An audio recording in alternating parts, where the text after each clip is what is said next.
Yes. Could I get an appointment with the doctor? As soon as possible, please. Thank you.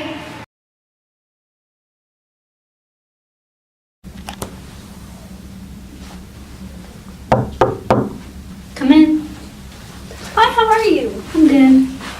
I'm Raven. I'm going to be your student nurse today. Nice to meet you. You as well. So I see from your respiratory therapist and your doctor that you have a new diagnosis of COPD. Mm-hmm. I'm here to educate you and answer any of your questions. Okay. So do you have any questions? Well, I don't really know what COPD actually is. Okay, so COPD stands for chronic obstructive pulmonary disease. And essentially it's a combination of emphysema and chronic bronchitis. And what those two words mean is bronchitis is when air gets trapped in your lungs, and emphysema is when the exchange between carbon dioxide and oxygen is impaired. Mm-hmm. So together it makes it hard for you to breathe. Does that make sense? I think so. Okay. So the physician told me that you experience shortness of breath, and that's what we call an exacerbation. So we want to teach you how to use your inhaler so that doesn't happen anymore. Does that sound good? Thank you, dear. Yes, it sounds good. Okay. So do you have any questions before we get started? How does an inhaler work? So we're going to give you two different inhalers. One's a bronchodilator and one is a steroid inhaler.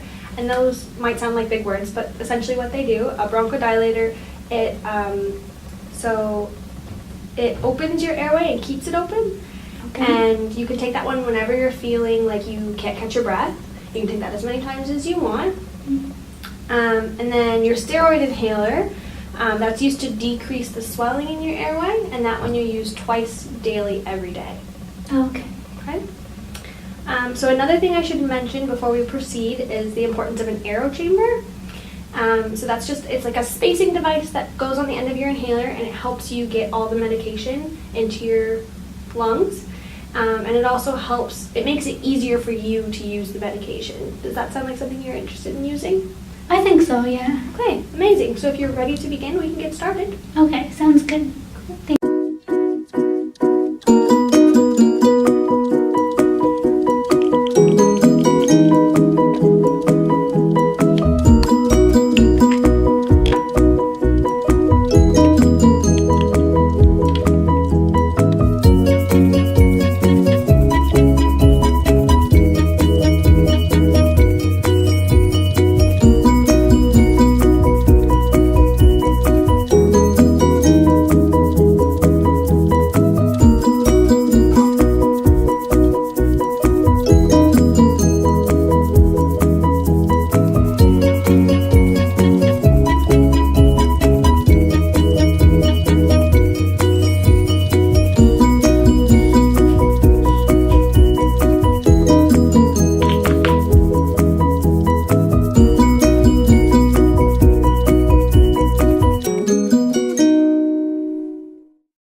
I think I understand everything. Okay, perfect.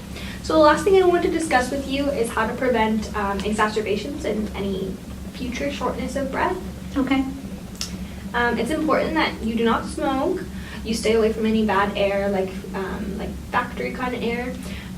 You have to get your flu shot yearly. You should eat a balanced diet and try to stay active. And if you feel nervous, your healthcare team is always here to help you. Does all that sound manageable? I think I can manage it. Okay. So here's a sheet with the information we went over today. Thank you. Make sure to show anyone at home so they can help you make sure you get your medication appropriately. Okay. I'll make sure I let my husband know. Okay, sounds good. It was nice meeting you. Nice meeting you too.